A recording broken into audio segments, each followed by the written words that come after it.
Welcome back to America Decides. The National Transportation Safety Board has launched its investigation into this tragedy. We are all here because this is an all-hands on-deck event.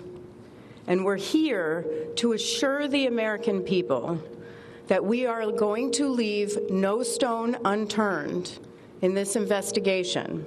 We are going to conduct a thorough investigation of this entire tragedy, looking at the facts.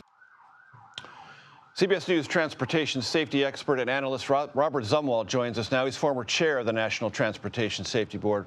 Robert, it's always great to have you with us under terrible circumstances. That's sort of how this goes. You're with us when terrible things happen, and this is undoubtedly a national tragedy. Based on what you've seen, and I know there are plenty of armchair speculators on social media, separate them entirely. Based on what you've seen, what you have heard, how would you evaluate what we can glean from the information currently available? Major, thank you.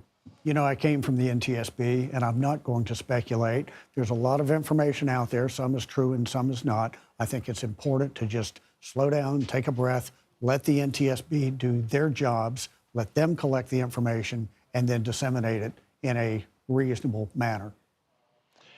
Is it unnatural for people to say, wait a minute, this is the nation's capital. It is a heavily trafficked airport. This is a corridor where military helicopters fly routinely. There's technology, there's communication. How could this happen? Is that a natural or unnatural question to ask? Well, it's certainly a natural question, and it's one that we're all asking. How could something like this happen?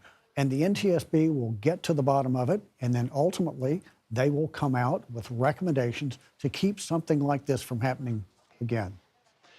It has been said by others who have done the work that you do, Robert, that there is almost never only one cause of an aviation disaster. It is typically a series of events. First of all, is that true?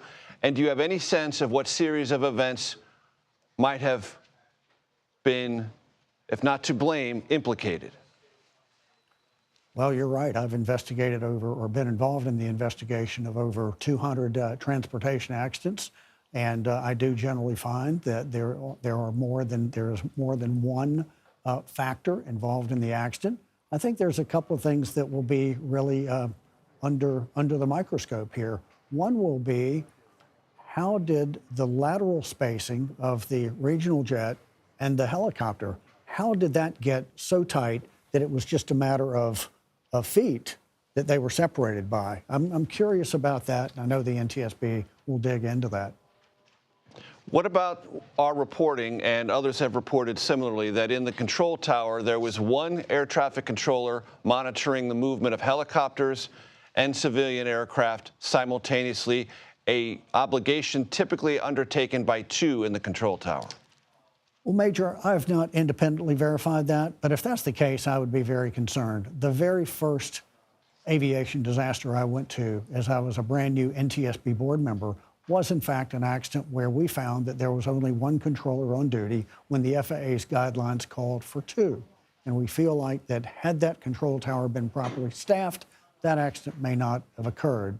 And so I'm a member, or was a member, of an independent safety review team to look at the air traffic control situation. We were appointed by the FAA administrator a few years ago, and we definitely confirmed that there is a controller shortage, and that needs to be resolved. It's not going to be resolved overnight. The FAA is working on it, but we've got to keep working on that. And Robert, is there a congestion problem at Washington Reagan National Airport, and should that be reevaluated? Well, I keep hearing that. I was an airline pilot for 24 years. I never thought that DCA was a particularly congested airport. So, it needs to be studied, and we've got to look at it again. Robert Sumwalt, thank you very much, sir. Thank you.